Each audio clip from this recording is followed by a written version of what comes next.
Hi everyone, it's Victoria here with At Properties. Sorry, we're getting a little bit of a late start. I had a flat tire. I'm here with Becky Kadel, home organizer extraordinaire, and she's going to be giving us some tips on how to sort of approach this whole home organization thing, which it can be very overwhelming to many of us. So Becky's with Consider It Done, her own company. And so I'll just start off by asking sort of, just like a basic question. So what do you do as like a home organizer? Well, I usually go into someone's home and I meet with them and speak to them about their specific needs, because no two jobs are ever the same, and everyone's needs are different. Some people are getting ready to move. Some people just want to get rid of clutter that they've had in their home for 20 to 30 years. Right. So we start and we see what is their need.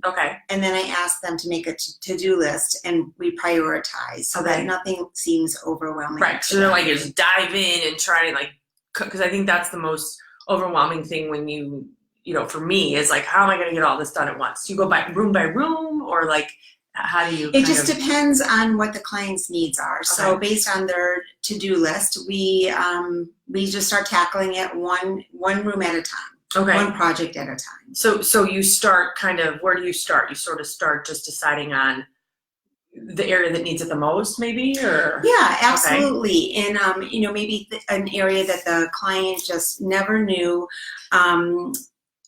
what to do with their things. And so they're stuck, and it's sitting there. They don't really want it anymore. It's just not adding anything to their life. Right. Because we all seem to accumulate all kinds of stuff sometimes, and I think a lot of people also put an emotion towards inanimate objects, right? Like, oh, this ticket stub was the first concert I ever went to with my husband, so I got to keep all the ticket stubs from any concert that we've ever gone to. And next thing I know, I have a pile like this of ticket stubs. Like, I don't really need those things, right? Exactly. It's always good to keep, a memory box, but it shouldn't be a room full of memories. Just a box. So a box, people, a box, not a room.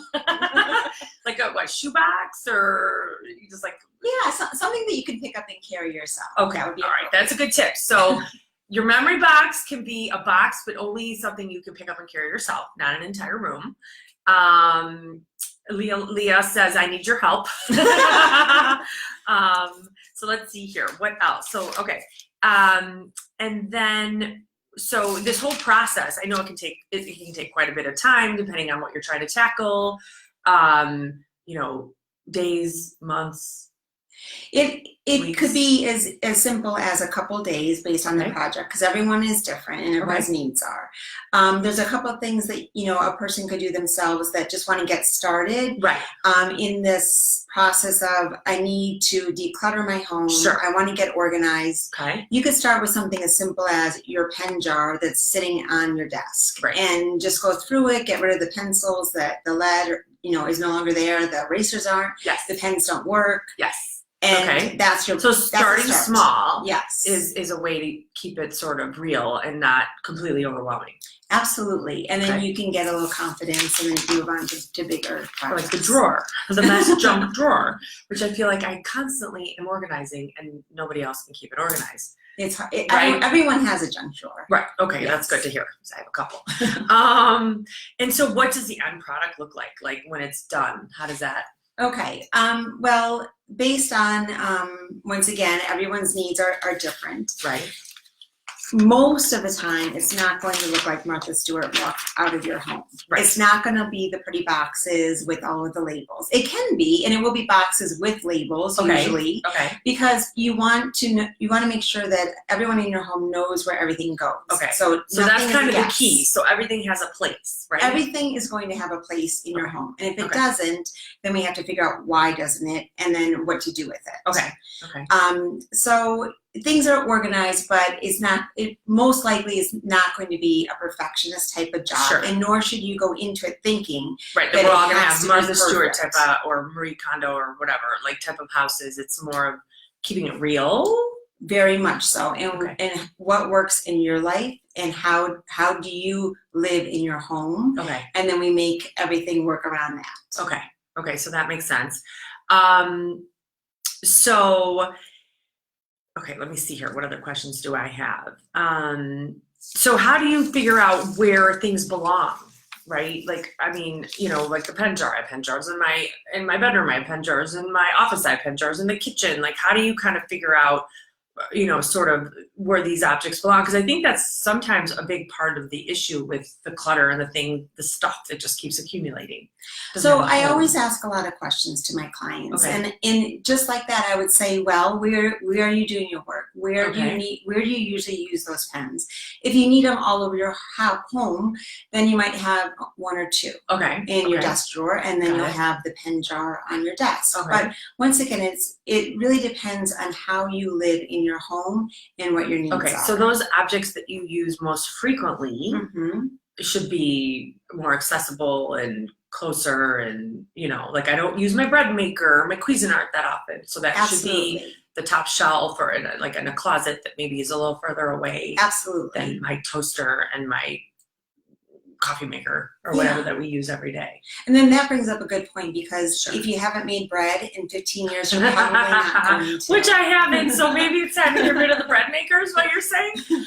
Okay, time to get rid of the bread maker. Gotcha. That makes sense. So if you haven't used something in 15 years, that means, you know, get it out. But so it's kind of like clothes, right? What do they say with clothes? Like if you haven't worn them in a year? In a year. They say a year. Okay. And even, that's hard for me even, but definitely 2 years. You have to question yourself, why am I not wearing it?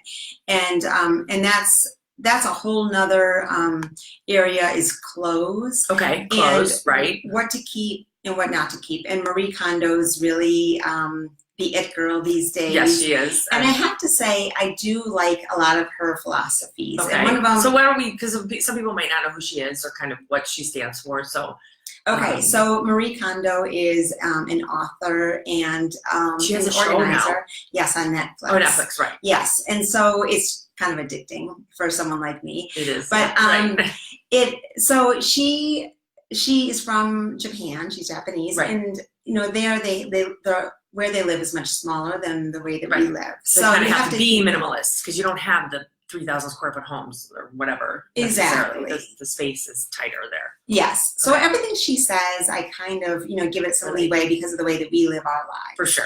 But in terms of clothes, I do believe in her philosophy. And her philosophy is gather up your clothes from all over your house and put it on your bed. And you're going to have a huge amount of clothes. So then you know how much and how big of a pile you actually have. It's sort of overwhelming. It is. It is overwhelming.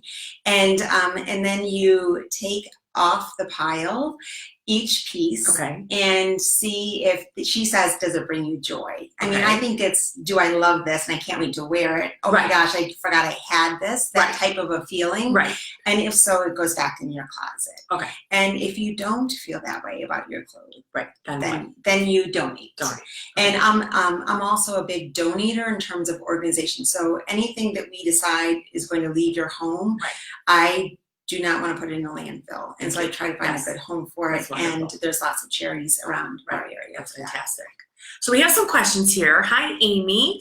Amy wants to know what to do with all the kids' artwork. Oh my God, I get it there. Yeah, I have 4 kids, and it's like the artwork can be, I've each given them a bin, which is almost too much, but I have 4 bins for artwork for each kid. Okay. So what do you recommend? I mean, you know, they make all kinds of little things for you when they're so cute and sweet, and you don't want to like forget them, you know? Absolutely. So the first thing to do is make a memory box for each child. Okay. So you would have 4. Okay. And not giant. Not giant, something that you can move, or they can move when they get there. Because the end, you have to remember that at the end that you probably are not going to be looking at these things a lot. Right. And when your kids move out of the house, hopefully they will at some point, they may not want it either. So with Mom, I don't need this, you know, kindergarten, whatever art picture that I made that, they don't really care about it as much either. So that's kind of like the end result that you have to keep in mind. But in terms of a day-to-day or a year-to-year, I would let my child pick out their favorite piece. Okay. So you can keep all of them for that year. Okay. And then you say, what is your favorite? Or and maybe I'll pick my favorite, you pick your favorite, and that goes into the memory box. That's a great way to do it. That's nice. Yeah. I like that. And then they're part of it. That's nice. Because you have 4 kids, and then you have a lot of artwork. Another thing is to take pictures of each piece. Oh my gosh, I think that's brilliant. Okay. And then you just have to organize it on your folder phone, or something like that. On your computer or your phone. And then if you want to take it one step further, in an album. You put it in an album. And that's easy because you can even send send it to Costco or send it to Walgreens, and they can just whip out a book for each child. Yes. That's nice. I like that idea a lot. Okay, so Jess, hi Jess. So she says she needs some helpful tips with bed sheets. With all white sheets and multiple bed sizes, how do I keep them all in order? That's a really good question, Jess. Yeah, I know. Mine are like a million different colors, and mine are definitely all different kinds of sizes though too, and for each kid, and so yeah, what do we do with that? Okay, so I have a couple ideas here. Speaking from my own organization in my home, I have 4 beds and 3 different sizes, and they're all white, so very similar to Jess. Okay. And I have bins in my linen closet because that's where I want to keep them. Like on the shelves? On the shelves. Okay. I have a bin. It's not. It's just a clear bin with a label on it. Okay. Okay. And one says king pillowcases, and one has king sheets. And what I do is definitely with the pillowcases, because you know they're all sheets are a little bit different in terms of like the stitching and everything. Right. You want to fold things together. Okay. So you fold your 2 pillowcases together and you put them in your bin. Okay. You fold your sheets together. You're flat and you're fitted, and then you put it in the bin. Okay. Another great idea is to fold the whole set together and then stick it in one of your pillowcases. Oh, in a pillowcase, that's so smart. Yeah, so we have 3 pieces inside of one. And then you put that like in the bin for king or queen or double or whatever. Exactly. Okay. And then if you don't have a linen closet or that would just take up too much space, what I love is keeping it in the bedroom that it goes in. Oh. Because then you know, you know where your sheets are that's for that. So smart. Okay, that's a good way to do it for sure. I love the bin idea. I never thought about that for why. Like I feel like everybody you open their linen closets and all the sheets are stacked up, but nobody knows what anything is. Oh. You know, but I like the bin. I think that's fantastic. Okay, so so Lauren, hi Lauren, would like to know any tips on managing an ever-growing book collection. I know I have that problem too with 6 people in my house. Yeah, that's kind of like the artwork or just having avid readers in your home. Right. And there are, I have to say, you just have to tackle this by a little bit of Marie Kondo and bring all of your books together. Okay. And then just take out the books that you want to read again. Okay. That maybe has like a special memory of when you were younger and you read it and you're not ready to get rid of it. You know, stick it in your memory box. Okay. Okay. Memory box. And with all textbooks, you can sell them online. Okay. Oh, that's good. Yeah. It's like pretty easy. I forget the exact name of it. Okay. I can get it for you. Okay. But it's really easy because you contact them online. Okay. You type in the ISBN number. Okay. And they will tell you how much they'll give you for it, and then they send you a label. So oh my gosh, easy. We definitely need that. So I'll put that somewhere in a link after. Okay. Yeah, afterwards. That'd be great. I love that. And then all of the other books, like once again, I don't want anything to go into a landfill. Right. Well, and there's so many people that don't, especially with our Chicagoland area. Like there's Bernie's books. I donate a lot of books to my sister's school. She works on the south side where a lot of kids don't even have books. So, there's for sure. And I think, don't the libraries take books? Yeah. So my in this area, in the Chicago area, North Shore, I love bringing it to the Glenview Library. And the Glenview Library actually takes CDs, DVDs, and any type of book, textbook, regular book. CDs and DVDs too? Yes. I know we don't even use them anymore, really, with Netflix. I know, but I feel like there are people sometimes that go to the library and they rent something, right? So that is nice. Okay, I didn't realize they took all of those things. They do. And then Bernie's books in Lake Bluff. They service Chicagoland area who are in need of books. And then there's an Evanston Books for Rescue, I think. I'll have to verify that name too. And all books are sent to Africa, villages in Africa. Oh, that's really nice. So I would say, I mean, I have like a whole bunch of books, and they, you know, they're very much like a part of me.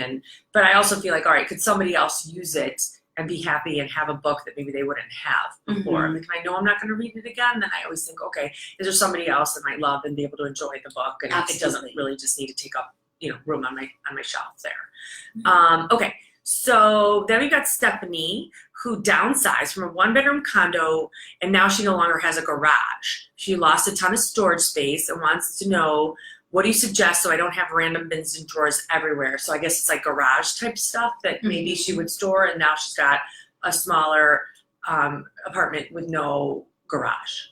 Okay. So what do you do with like that stuff? Okay, so I mean, well, first of all, do you need it? What kind? You know, like how many hammers or whatever it is that's in the garage? You know, are you actually going to use it? Do you need, right? Because I think we all accumulate a bunch of junk in our garage just because it's an easy repository. Absolutely. Okay. So yeah. So do you need it? And can you borrow it from a neighbor? Okay. right. At some point. That's good. And like you said, like don't hide, or Stephanie was asking, like don't hide it in bins. So I love any organization on the wall that's really simple. It's not big. It's really easy to put on the wall. Basically 2 screws. I can do it. I have my own drill, and it will hang all different things. Oh, okay. And you can buy. So maybe like if you have a laundry room, Stephanie, or maybe a closet that you can then, you know, you would put some kind of hooks up or something where she could hook up, you know, or exactly, like hang, and like it's even really heavy items. It's just they easily click into to the system, and it's only about this. Like, you can get them very small. Okay. Container Store has them. What, do you have a specific name? Or? No, but they have, like if you go into like the garage area or the okay. So Container Store, some kind of home organization place, or even Home Depot in the garage area, they have. Home Depot's another great one. Okay, where these systems where you can put them up on the wall or in a laundry room or in a closet you're not using, and put some of your stuff from the garage that that now you can't house there. Okay, so that's good. So Morgan would like to know, what inspired you to start your business? I like that. That's a good question. I guess my kids are getting older, and I was looking to get back into the workforce. Okay. And I love to organize, and so I just. Oh, it's so opposite of me. I like my Tupperware drawer. I'm like, just throw it all out. Let's start over. I can't find the matching tops to the bottoms, and it makes me crazy. And it makes me really happy, and I want to say that my clients feel the same way, even though that's good. Yeah, that it makes me happy when it's organized. I just don't want to do it. Exactly. Okay. That's why we gotta hire you to come in and organize a Tupperware drawer. Okay, so yes, I love what I do. That's fantastic. That's awesome. So Jenny, hi Jenny, said, what else can we do with our photographs? You know, besides, you know, like I have my wedding album. I have a VHS. Yes, I'm that old. Of, you know, my videotape of my wedding or whatever. Yeah. Like, what else can you do with those types of things? Okay, so photographs is another great part that everyone's like, I have all these photographs. What do I do? Right.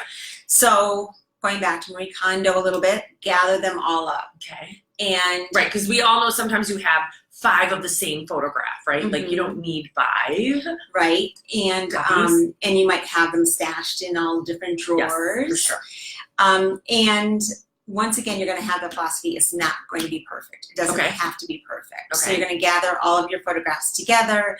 And another thing with this project is it's going to take a long time. So just think a little bit at a time. Just think that it's not going to be done by tomorrow or the weekend. But you gather all of your photographs, you organize them in whichever way makes sense to you. And you could do Glenview 2000 and 2010.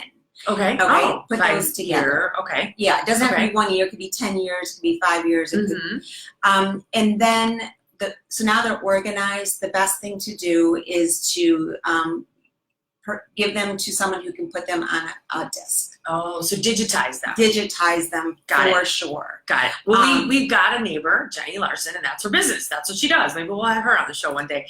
And she, I used her. Yeah, so have I. Are you kidding me? She's awesome. Yeah, it's unbelievable. So you literally give her a box of photographs. Like when my parents had their 50th wedding anniversary, I want to say, I can't remember which one. We gave her a bunch of photos from them, and she digitized and put them on I don't want to say disc because that's old school too, but like electronically made them available to us, which is a lot more useful than having hundreds of pictures from the 1960s to the 1980s or whatever, you know. And then it's safety as well. Right. So that so you don't lose them. You can take them and put them in a site-secure deposit box, and then you always have them. Or you can run them on a cloud, like, you know, we have family over sometimes, we'll just run them on a, you know, on the TV or whatever, so you can sort of cycle through them. So it's really nice. I think it's a nice way to be able to have access to them very easily, right? Okay, so let's see. We've got a few more questions. So Vanessa would like to know if you do whole house organization. Of course I do. Right. Yes. So once again, it's you know, we have to start somewhere. So I ask my clients to make a prioritized list of what they want to accomplish or something. Exactly. And then we just go room by room. I've been working with one client for a year. Oh, wow. And so I go to her house once a week, and we're almost done. And she said that her house has never been that organized, even the day they moved in. Oh, so, that must feel so good, though. Yeah. A year. Oh, yeah. Wow, that's a big project. You have a lot of patience. Yeah, that's amazing. Okay, so Cindy would like to know, how do you manage sports equipment gear, especially for the whole family? So we've got our hockey players, soccer, you know, whatever, and we all golf. We have all kinds of sporting equipment. How do you kind of keep it? I know mine is like a big mess and a big bin, but it's all mixed in together in the garage. Okay, so I do like the bins because especially with kids, they're not going to hang something up in a specific spot. So you don't want to make it difficult. You want to make it very easy. Okay, so make it easy for them. So bins where they can just pop it in. Exactly. Is it attached to? No, I would just say like a big bin that sits, a plastic bin, the cheapest one you can find that's sturdy. Target, put it whatever. in your garage. Okay. You make a big label. It says hockey or soccer. Exactly. And then John, Cindy, or whomever your kid are, you can throw, okay, John, this is where all the hockey equipment goes. And so when he's done, he knows to throw it in the bin. Is that, actually, that's very practical and simple, especially with children, because I feel like that's the biggest issue is that trying to get them to put things back where they belong. Absolutely. Okay. I have 3 grown children, and I have this bin in my laundry room that has 3 cubbies where they literally can just kick off their shoes and throw them in their cubby, and that doesn't happen. No. They're on the floor. It's hard. It is hard. It's so hard. Oh my gosh, yeah. But if we can train them at least to do one thing for like the sports or whatever, right? That it also teaches them organizational skills, because honestly, I've been the worst with organizational skills. What threw me through, like it made me totally crazy, was once I had 4 children, I started reading books on it because I'm like, I don't know how to do this. I have no clue how this should go. You know, it just wasn't, it's not something that's innate and intuitive for me. Right, and that's how most of my clients are. They just don't know. And so once we start talking it through and we figure out what makes sense for them, and what in everyone's brain works differently, and what makes sense to them may not make sense to someone else. And so I always make sure that it works for that the specific client. Okay, well that's very, very helpful for sure. And there was one other thing that you touched on with the having a place for the hockey equipment to go. And that is part of organization, is making sure that everything has a spot. Okay. And if it doesn't have a spot to go, a home, then why not? Is it a space issue? Is it that you don't really need it? You don't really need it. You have too many of it. So I always like to make sure that everything has a home. Okay, well, that's very helpful too.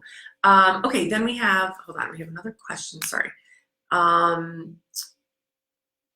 Grace said, or is asking, she is getting ready to put her house on the market to sell. Where does she start? What should she do? So I would say, you should start by having either just get a big box, Okay. a couple of big boxes, and definitely one for donate, Okay. and one to sell. Okay. And you can start with anything that's, I would call clutter, which means like. Yeah, what does that mean? Because that could mean different things to different people. So what does Well, clutter let's mean? go, I would say go after the big items, not the small items in your home, because that's what a potential buyer would be looking at. Yes. And is it on your floor? Is Yes. it in a pile? Right. I always tell people floors need to be cleared of anything but like furniture, basically, and carpets. Like there should be no piles of things. Like I have a pile of 10 blankets stacked up in my living room right now, and that's kind of clutter. It's freezing, So anything that is large and sort of doesn't have a home and just kind of sitting on a floor or a counter somewhere. Exactly. Newspapers, another one, or magazines that get stacked up to the ceiling. Exactly. Okay. So then It's like the low-hanging fruit, right? Absolutely. I use that a lot. Yeah. And we just go after the low-hanging fruit, and then we figure out, are we going to donate it? Are we going to sell it? Or can we just put it in the trash? Is it truly trash? Right. No one else can use it. Right, because if they're magazines from 10 years ago, they're irrelevant anymore, and you just recycle them. And what about closets then? Because I always try and say to people, okay, we want to, we all pile and just stuff our closets full. We all have that. I feel like everyone sort of has that issue. But I always say too, like when you're going to sell, we want to make the closets look roomy. So what's sort of the rule of thumb there? What do you like? What should you do?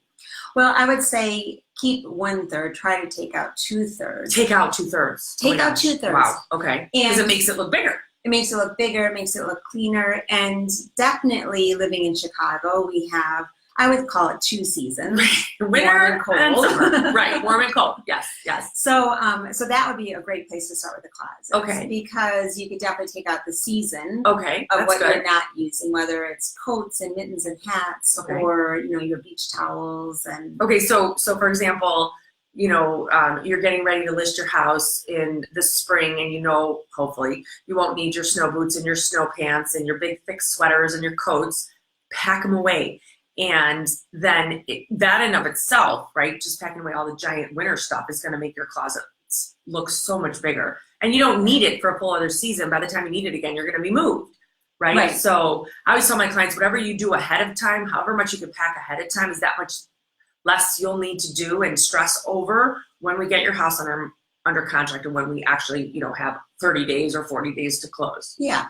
Right. And the people can buy large bins at Target. Okay. And then put all the stuff in there. And once again, just label it. And if you have a storage room or even a cross space, you could just go there. Yeah. So I always tell people, when you're getting ready to sell your home, the garages and in your basement, you can put all your storage in there. A garage is a garage, and a basement's a basement, as long as you're not cluttering mechanicals, because inspectors and agents and everybody's going to want to look at the furnace, the hot water heater, and all that. So don't put all your boxes in front of your hot water heater or your furnace where nobody can access it, right? Kind of stick it to the side in a different room, and then the garage. The garage is a garage. When we moved, I literally had the garage stacked to the ceiling with boxes, because it's a 2-car garage. It's not like anything special. But so I always tell people those are the 2 places where you can stash all the stuff without having to go out and get like a storage locker. Absolutely. Yeah. So inexpensively kind of do that. Okay, good. Well, let's see. I don't know if there's one more. Stephanie has another question. She has kitchen appliances in random places because there isn't much cabinet space.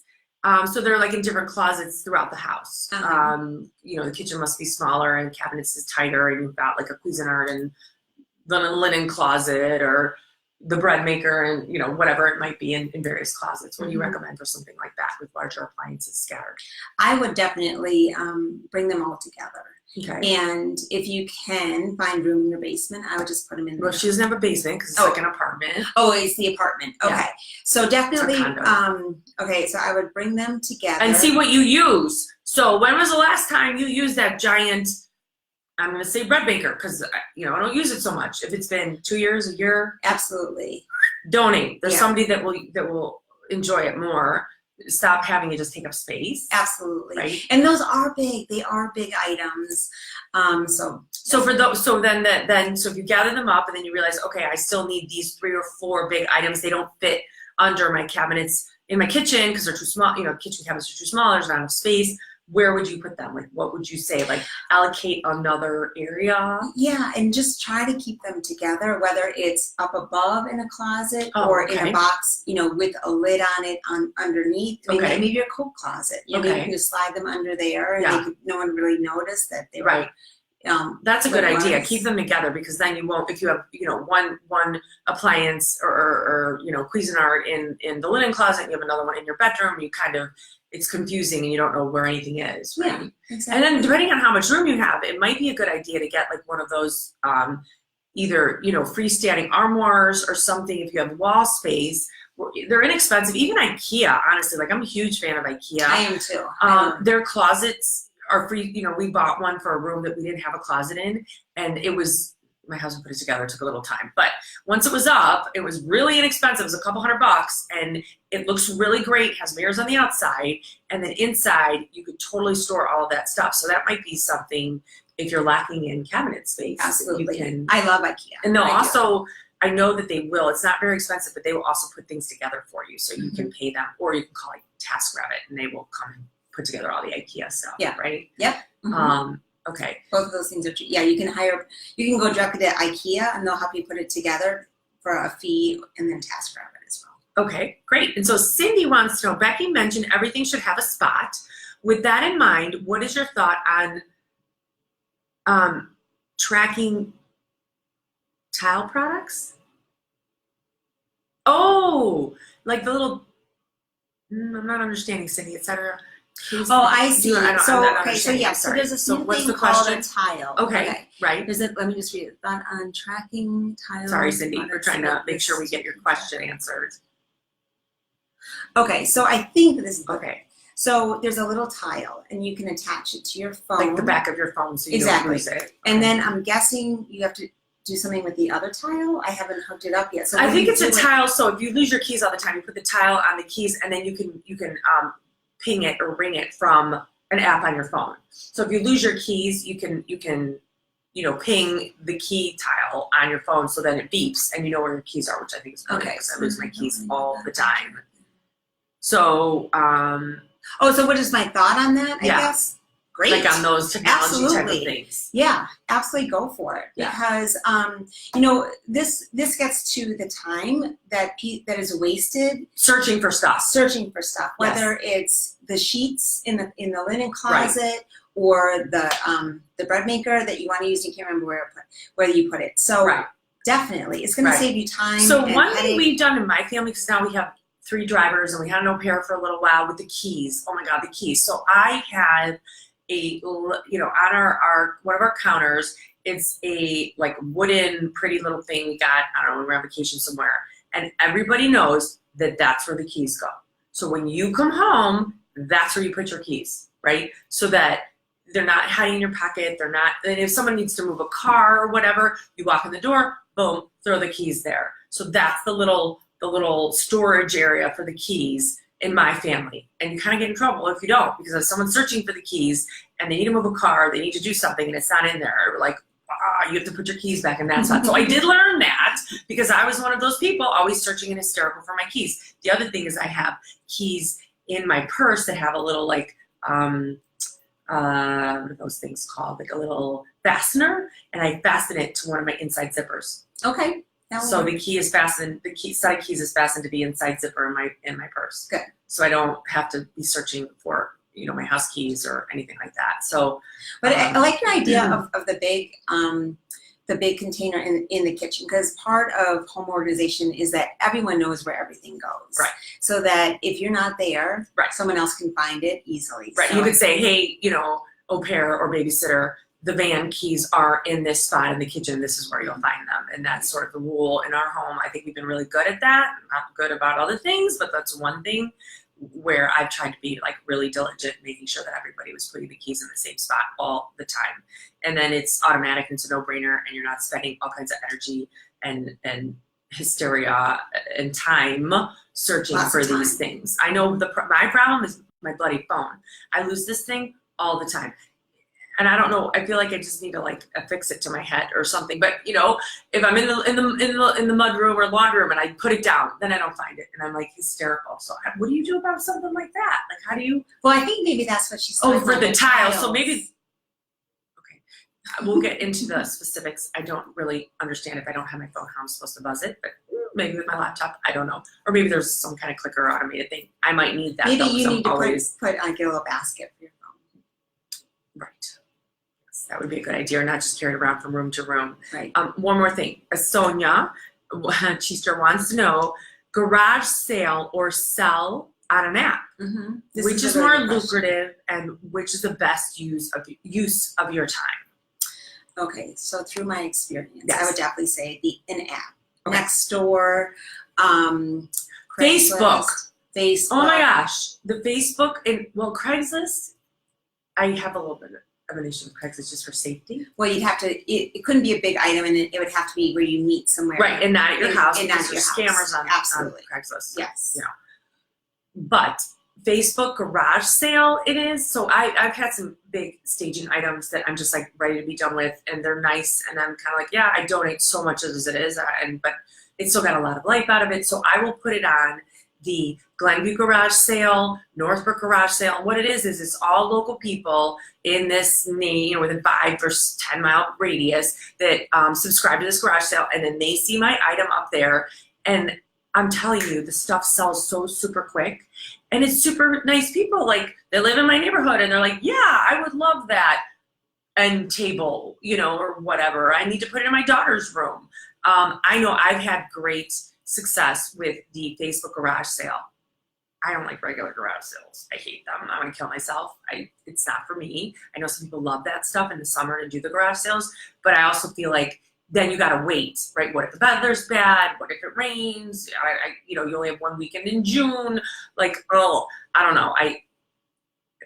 For me, that's just a time suck, and it's not my thing. There's some people that love that stuff, but I mean, do you have an opinion on virtual garage sale versus an actual summer garage sale or whatever? Yeah, I would agree. Actual garage sale, my experience is that if you have it marked for $1, someone's going to ask for it for 50 cents. Like, people just haggle. Like, I don't even care at that point. And I'm like, just take it. I don't even care. Like, give half of this stuff away. By the end, I'm like, just take it all. I'm not putting it back in my house. It's free. It's not worth it. It's not. But a lot of the success that right. you had, I've had, yes. I've heard a lot of people. So I would say like bigger items, right, on the yes. virtual garage sale on Facebook or wherever, you know, you're not going to sell your kids, you know, whatever, socks or a pair of jeans, maybe, that, I don't know. But larger items, I think, have a huge draw for people, and or you know, like pictures or photographs, paintings you no longer use, or like an end table that doesn't really fit your home anymore. That's again because of the staging items I have, and I have to cycle through. Sometimes I try and get rid of stuff, and I've had huge success there. Yeah.